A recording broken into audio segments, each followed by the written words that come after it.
بسم اللہ الرحمن الرحیم۔ ناظرین، لمبے عرصے تک مالی طور پر فکر مند رہنے سے بلڈ پریشر میں اضافہ ہو سکتا ہے، جو دل کے دورے اور فالج کا بڑا سبب ہے۔ مالی دباؤ میں لوگ اکثر نیند پوری نہیں لیتے، غیر متوازن غذا کھاتے ہیں، ورزش چھوڑ دیتے ہیں، یہ سب دل کے لیے نقصان دہ ہیں۔ حضرت عمر بن خطاب رضی اللہ عنہ آغاز اسلام میں رسول اللہ صلی اللہ علیہ وسلم اور مسلمانوں کے سخت مخالف تھے۔ وہ اسلام کے پھیلنے کو قریش کے لیے خطرہ سمجھتے تھے۔ ایک دن قریش کے سرداروں نے ان کے غصے کو ہوا دی اور کہا کہ محمد صلی اللہ علیہ وسلم نے ہمارے معبودوں کی توہین کی ہے، ہمارے نوجوانوں کو بہکا دیا ہے، قبیلے میں پھوٹ ڈال دی ہے۔ یہ سن کر حضرت عمر رضی اللہ عنہ تلوار لے کر نکل کھڑے ہوئے کہ آج محمد صلی اللہ علیہ وسلم کو معاذ اللہ قتل کر دوں گا۔ راستے میں ایک صحابی جس کا نام حضرت نعیم بن عبداللہ رضی اللہ عنہ تھا مل گئے۔ انہوں نے عمر رضی اللہ عنہ سے پوچھا، عمر کس ارادے سے نکلے ہوں؟ عمر رضی اللہ عنہ نے اس سے کہا، محمد کو قتل کرنے جا رہا ہوں۔ حضرت نعیم رضی اللہ عنہ نے کہا، عمر پہلے اپنے گھر والوں کو دیکھو، تمہاری بہن فاطمہ اور تمہاری بہنوئی سعید بن زید مسلمان ہو چکے ہیں۔ یہ سن کر حضرت عمر رضی اللہ عنہ غصے سے آگ بگولا ہو گئے اور سیدھے اپنے بہن کے گھر پہنچے۔ اس وقت بہن اور بہنوئی قرآن پڑھ رہے تھے اور حضرت حباب رضی اللہ عنہ انہیں قرآن سکھا رہے تھے۔ جیسے ہی عمر اندر داخل ہوئے، انہوں نے قرآن کی آواز سنی۔ بہنوئی نے بات چھپانے کی کوشش کی، مگر عمر رضی اللہ عنہ کو یقین ہو گیا کہ یہی قرآن پڑھ رہے تھے۔ غصے میں آ کر عمر رضی اللہ عنہ نے بہنوئی کو مارنا شروع کر دیا۔ بہن بیچ میں آئی تو وہ بھی زخمی ہو گئی۔ بہن کے چہرے سے خون بہتا دیکھ کر عمر رضی اللہ عنہ کا غصہ کچھ ٹھنڈا ہوا۔ اسی وقت بہن نے مضبوط آواز میں کہا، ہاں عمر، ہم مسلمان ہو گئے ہیں، اللہ اور اس کے رسول پر ایمان لے آئے ہیں، اب چاہے تو ہمیں قتل ہی کیوں نہ کر دو۔ بہن کی ہمت اور خون دیکھ کر عمر رضی اللہ عنہ کے دل میں نرمی پیدا ہوئی۔ انہوں نے کہا، وہ صحیفہ دو جسے تم پڑھ رہے تھے۔ بہن نے کہا، عمر تم ناپاک ہو، اس قرآن کو پاک لوگ ہی چوتے ہیں، پہلے غسل کرو۔ عمر رضی اللہ عنہ نے فوراً غسل کیا، پھر قرآن کا صحیفہ ہاتھ میں لیا اور سورۃ طٰہٰ کی ابتدائی آیات پڑھنا شروع کی۔ آیات پڑھتے ہی ان کے دل پر گہرا اثر ہوا، ان کی آنکھیں بھر آئی اور انہوں نے کہا کہ یہ خوبصورت کلام ہے، یہ انسان کا نہیں ہو سکتا۔ اس وقت حضرت حباب رضی اللہ عنہ چھپے ہوئے تھے۔ وہ باہر آئے اور بولے، عمر خوش ہو جاؤ، رسول اللہ صلی اللہ علیہ وسلم نے دعا کی تھی کہ اے اللہ اسلام کو عمر یا ابو جہل کے ذریعے قوت عطا فرما، اللہ نے تمہیں چن لیا۔ حضرت عمر رضی اللہ عنہ نے کہا، مجھے فوراً محمد صلی اللہ علیہ وسلم کے پاس لے چلو۔ حضرت عمر رضی اللہ عنہ تلوار ہاتھ میں لیے دار ارقم پہنچے۔ مسلمان انہیں دیکھ کر گھبرا گئے، لیکن دروازہ کھول دیا گیا۔ جب حضرت عمر رضی اللہ عنہ اندر آئے تو رسول اللہ صلی اللہ علیہ وسلم نے آگے بڑھ کر ان کی چادر پکڑی اور فرمایا، اے عمر، کب تک اللہ کی نافرمانی کرو گے؟ کیا اسلام قبول کرنے کا وقت نہیں آیا؟ یہ الفاظ سنتے ہی عمر رضی اللہ عنہ کا دل ٹوٹ گیا، ان کی آنکھوں میں آنسو بھر آئے اور انہوں نے کہا، اشہد ان لا الہ الا اللہ و اشہد ان محمد رسول اللہ۔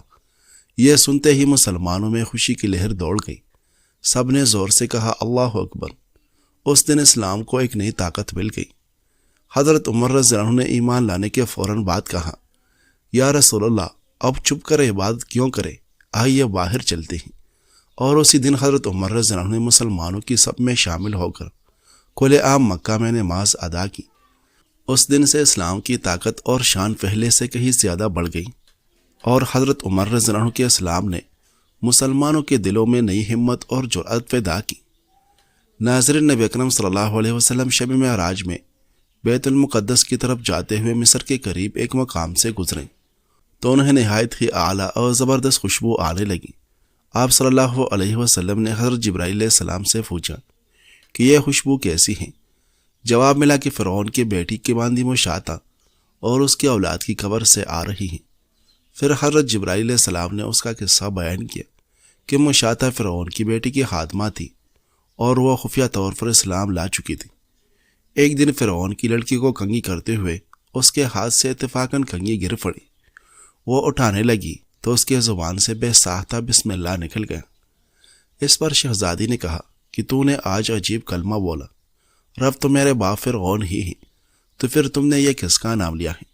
اس نے جواب دیا، فرعون رب نہیں بلکہ رب وہ اللہ ہے جو مجھے اور تجھے اور خود فرعون کو روزی دیتا ہے۔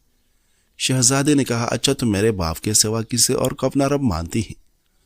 اس نے جواب دیا ہاں، میرا تیرا اور تیرے باپ سب کا رب اللہ تعالیٰ ہی ہے۔ شہزادی نے اپنے باپ سے کہلوایا۔ فرعون سخت غضبناک ہوا اور اسی وقت سے برسر دربار بلوا بھیجا اور کہا کہ تم میرے سوا کسی اور کو اپنا رب مانتی ہیں؟ اس نے کہا کہ میرا اور تیرا رب اللہ تعالیٰ ہی ہے جو بلندیوں اور بزرگی والا ہے۔ فرعون نے اسی وقت حکم دیا کہ آگ جلایا جائے، اور جب آگ خوب جل جائے تو اس کے بچوں کو ایک ایک کر کے اس میں ڈال دیا جائے، آخر میں خود اسے بھی اس میں ڈال دیا جائے۔ چنانچہ وہ گرم کی گئی۔ جب آگ جل گئی تو حکم دیا کہ اس کے بچے کو ایک ایک کر کے اس میں ڈالنا شروع کرو۔ اس نے کہا بادشاہ ایک درخواست میری منظور کر، وہ یہ کہ میرے اور میرے ان بچوں کی ہڈیاں ایک ہی جگہ ڈال دینا۔ اس نے کہا اچھا تیرے کچھ حقوق ہمارے ذمہ ہیں اس لیے یہ منظور ہے۔ اس کی دونوں بچیاں اس کی آنکھوں کے سامنے اس میں ڈال دیے گئے اور وہ فوراً جل کر راکھ ہو گئی۔ پھر سب سے چھوٹی کی باری آئی جو ماں کی چھاتی سے لگا ہوا دودھ پی رہا تھا۔ فرعون کے سپاہیوں نے اسے گھسیٹا تو اس نے ایک بندی کی آنکھوں تلے اندھیرا چھا گئے۔ اللہ تعالیٰ نے اس بچے کو اسی وقت زبان دے دی اور اس نے بآواز بلند کہا اماں جان افسوس نہ کر، اماں جان ذرا بھی فس و پشمان نہ کرو، حق پر جان دینا ہی سب سے بڑی نیکی ہے۔ چنانچہ انہیں صبر آ گیا، اس بچے کو بھی آگ میں ڈال دیا گیا اور آخر میں ان کی ماں کو بھی اس آگ میں چلا کر مار دی۔ یہ خوشبو کی مہک اس کی جنتی محل سے آ رہی ہے۔ ناظرین، حضرت عبداللہ بن عباس رضی اللہ عنہ بیان کرتے ہیں کہ حضرت ابوبکر رضی اللہ عنہ کے دور خلافت میں مدینہ میں قحط پڑا۔ حضرت ابوبکر رضی اللہ عنہ نے فرمایا تم صبح نہیں کرو گے یہاں تک کہ اللہ تعالیٰ تم پر رزق کشادہ فرما دے گا۔ اگلے دن صبح یہ خبر ملی کہ حضرت عثمان رضی اللہ عنہ نے 1000 اونٹ گندم اور اشیاء خرد نوش کے منگوائے ہیں۔ مدینے کے تاجر حضرت عثمان رضی اللہ عنہ کے پاس گئے اور دروازہ کھٹکھٹائے۔ عثمان رضی اللہ عنہ گھر سے باہر تشریف لائے، اس حال میں کہ چادر آپ رضی اللہ عنہ کے کندھوں پر تھی اور اس کے دونوں سرے مخالف سمت میں کندھے پر ڈالے ہوئے تھے۔ آپ رضی اللہ عنہ نے مدینہ کے تاجروں سے پوچھا کہ تم لوگ کس لیے آئے ہو؟ انہوں نے کہا ہمیں خبر پہنچی ہے کہ آپ کے پاس 1000 اونٹ غلے کے آئے ہیں، آپ انہیں ہمارے ہاتھ فروخت کر دیجیے تاکہ ہم مدینے کے فقراء پر آسانی کریں۔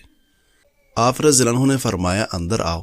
پس وہ اندر داخل ہوئے تو 1000 تیلے حضرت عثمان رضی اللہ عنہ کے گھر میں رکھے ہوئے تھے۔ عثمان رضی اللہ عنہ نے فرمایا اگر میں تمہارے ہاتھ فروخت کروں تو مجھے کتنا منافع دو گے؟ تاجروں نے کہا 10 پر 12۔ آپ رضی اللہ عنہ نے فرمایا کچھ اور بڑھاؤ۔ انہوں نے کہا 10 پر 14۔ آپ رضی اللہ عنہ نے فرمایا اور بڑھاؤ۔ انہوں نے کہا 10 پر 15۔ آپ رضی اللہ عنہ نے فرمایا اور بڑھاؤ۔ تاجروں نے کہا اس سے زیادہ کون دے گا جبکہ ہم مدینے کے تاجر ہیں؟ عثمان رضی اللہ عنہ نے فرمایا اور بڑھاؤ، ہر درہم پر 10 درہم تمہارے لیے زیادہ ہیں۔ انہوں نے کہا نہیں۔ پھر عثمان رضی اللہ عنہ نے فرمایا ایک گروہ تاجر تم گواہ ہو جاؤ کہ یہ تمام مال میں نے مدینہ کے فقراء پر صدقہ کر دیا۔ حضرت عبداللہ رضی اللہ عنہ فرماتے ہیں کہ رات گزری رسول اللہ صلی اللہ علیہ وسلم میرے خواب میں تشریف لائے۔ آپ رضی اللہ عنہ سیاہ مائل سفید سواری پر تشریف فرما تھے۔ آپ صلی اللہ علیہ وسلم جلدی میں تھے اور آپ صلی اللہ علیہ وسلم کے دست مبارک میں ایک قندیل تھی جس سے روشنی نور کی طرف پھوٹ رہی تھی۔ نالین مبارک کے تسموں سے نور پھوٹ رہا تھا۔ میں نے عرض کیا یا رسول اللہ صلی اللہ علیہ وسلم، میرے ماں باپ آپ پر قربان، میری رغبت آپ کی جانب بڑھ رہی ہے۔ آپ صلی اللہ علیہ وسلم نے ارشاد فرمایا یہ عثمان کی اس نیکی کا بدلہ ہے جو اس نے 1000 اونٹ اللہ کی راہ میں صدقہ کیے اور اللہ تعالیٰ نے اسے قبول فرمایا اور اس کا نکاح جنت کی ایک حور سے فرما دیا، اور میں عثمان کی خوشیوں میں شریک ہونے جا رہا ہوں۔ ناظرین، جب انسان مالی مسائل میں گرا ہو تو جسم میں سٹریس ہارمون جیسے کورٹیسول بڑھ جاتے ہیں جو بلڈ پریشر بڑھاتے ہیں، دل کی دھڑکن بے ترتیب کر سکتے ہیں اور دل کی شریانوں پر دباؤ ڈالتے ہیں۔ وزن کم کرنے کے لیے کوئی جادوئی اجزاء موجود نہیں، تاہم ماہرین کے مطابق کچھ غذائی اجزاء متوازن خوراک کا حصہ بن کر میٹابولزم کو عارضی طور پر بہتر بنانے میں مدد دے سکتے ہیں۔ روزمرہ خوراک میں محدود مقدار میں بادام شامل کرنے سے دیر تک پیٹ بھرے ہونے کا احساس پیدا ہوتا ہے، جس سے مجموعی کیلوریز کا استعمال کم ہو سکتا ہے۔ فائبر اور پروٹین سے بھرپور بادام آرام کی حالت میں توانائی کے استعمال کی شرح بڑھاتے ہیں اور آنتوں کی صحت بہتر بنا کر میٹابولزم کو سہارا دیتے ہیں۔ کافی میں موجود کیفین میٹابولزم کی رفتار کو عارضی طور پر 5 سے 20% تک بڑھا سکتی ہے، جس سے کیلوریز زیادہ جلتی ہیں۔ اس کے علاوہ کیفین چکنائی جلانے کے عمل کو فروغ دیتی ہے، اور بعض مطالعات کے مطابق کھانے سے پہلے کافی پینے سے مردوں میں بھوک کم ہو سکتی ہے، تاہم خواتین میں یہ اثر واضح نہیں پایا گیا۔ پیدل چلنا صحت کے لیے بہت اچھا ہے۔ متعدد مطالعات سے یہ بات سامنے آئی ہے کہ باقاعدگی سے چل قدمی شوگر اور دل کی بیماری کا خطرہ کم کرتی ہے۔ تاہم ماہرین کا کہنا ہے کہ سرد موسم میں چل قدمی ان لوگوں کے لیے ٹھیک نہیں ہے جن کی طبی حالت سنگین ہے۔ ٹھنڈی ہوائیں 50 سال سے زیادہ عمر کے لوگوں کے دل پر بہت زیادہ دباؤ ڈال سکتی ہیں، جس سے مختلف مسائل پیدا ہو سکتے ہیں۔ جب سورج چمک رہا ہو تو باہر جانا بہتر ہے۔ باہر جانے سے پہلے گھر میں سانس لینے کی کچھ مشقیں کرنا بھی اچھا خیال ہے۔ سرد موسم خون کی شریانوں کو تنگ کرتا ہے، بلڈ پریشر کو بڑھاتا ہے اور دل کے لیے کام کرنا مشکل بنا دیتا ہے۔ دل کے دورے کا خطرہ عام طور پر صبح کے وقت زیادہ ہوتا ہے، اور سرد موسم کی وجہ سے یہ خطرہ مزید بڑھ جاتا ہے۔ سرد اور حرارت دل کی خون کی نالیوں کو تنگ کرتا ہے، جس سے خون کا بہاؤ متاثر ہوتا ہے۔ اس سے دل تک پہنچنے والے آکسیجن کی مقدار بھی کم ہو جاتی ہے۔ اس کے نتیجے میں دل کو زیادہ محنت کرنا پڑتی ہے، جس سے دل کے دورے کا خطرہ بڑھ جاتا ہے۔ تحقیق سے پتہ چلتا ہے کہ سردیوں کے مہینوں میں فالج اور گلے میں خراش کا خطرہ زیادہ ہوتا ہے۔ تیز چلنے اور سیڑھیاں چڑھنے جیسے روزانہ کی عادتیں دل پر دباؤ ڈال سکتی ہیں۔ ہائی بلڈ پریشر، ذیابیطس، موٹاپا اور پہلے سے موجود دل کی حالتوں میں مبتلا افراد کو زیادہ خطرہ ہوتا ہے۔ چکن میں پروٹین کی مقدار زیادہ اور چکنائی کم ہوتی ہے۔ یہ شوگر کے مریضوں کے لیے بہترین انتخاب ہے۔ ماہرین کا کہنا ہے کہ چکن جب صحت بخش طریقے سے پکایا جائے تو شوگر کے مریضوں کے لیے بہترین غذا ہے۔ سب سے اہم بات یہ ہے کہ اس کا گلیسیمک انڈیکس بہت کم ہے، لہٰذا یہ خون میں شکر کی سطح کو کبھی نہیں بڑھاتا ہے۔ یہی وجہ ہے کہ ڈاکٹر کہتے ہیں کہ شوگر کے مریض چکن کھا سکتے ہیں۔ بھیڑیا بکرے کا گوشت دیگر سرخ گوشت سے زیادہ غذائیت سے بھرپور ہوتا ہے، اس لیے بکرے کا گوشت دوسرے سرخ گوشت سے افضل سمجھا جاتا ہے۔ اس میں سوڈیم سے زیادہ پوٹاشیم ہوتا ہے۔ شوگر اور ہائی بلڈ پریشر کے ساتھ دیگر امراض کے لیے یہ ایک اچھا انتخاب ہو سکتا ہے۔ تاہم ڈاکٹروں کا خیال ہے کہ اگر آپ کو شوگر ہے تو آپ کو اعتدال میں بیڑ یا سرخ گوشت کھانا چاہیے۔ ناظرین، امرؤ القیس مشہور عرب شاعر تھا جو دور جاہلیت میں گزرا ہے۔ جب اسے کیسر روم کے دربار میں طلب کیا گیا تو جاتے وقت وہ اپنی ذرا اسلحہ اور بہت سا مال سموال کے پاس امانت رکھ گئے۔ جب امرؤ القیس اس دنیا سے رخصت ہو گیا تو کندہ کے بادشاہ نے، جو امرؤ القیس کا بدترین دشمن تھا، سموال سے امانت میں رکھی ہوئی تمام چیزیں ایک فرمان کے ذریعے طلب کی۔ سموال نے جواب دیا، امرؤ القیس کی امانت یا تو میں اس کی بیٹی کو لٹاؤں گا یا دوسرے وارثوں کو۔ بادشاہ کو نہیں سونپ سکتا، اس لیے کہ وہ اس کا مستحق نہیں ہے۔ بادشاہ نے پھر اصرار کیا، لیکن اس مرتبہ بھی سموال نے صاف انکار کر دیا اور کہا کہ میں امانت میں خیانت نہیں کر سکتا۔ یہ سن کر کندہ کا بادشاہ بہت ناراض ہوا اور لشکر لے کر سموال پر چڑھ دوڑا۔ سموال اپنے قلعے میں بند ہو گیا۔ بادشاہ کے لشکر نے قلعے کا محاصرہ کر لیا۔ اتفاق سے سموال کا لڑکا قلعے کے باہر رہ گیا تھا۔ کندہ کے بادشاہ نے اسے گرفتار کر لیا اور سموال کو آواز دی۔ آواز سن کر سموال قلعے کی برجی پر چڑھا تو بادشاہ نے اس سے کہا، میں نے تمہارے لڑکی کو گرفتار کر لیا۔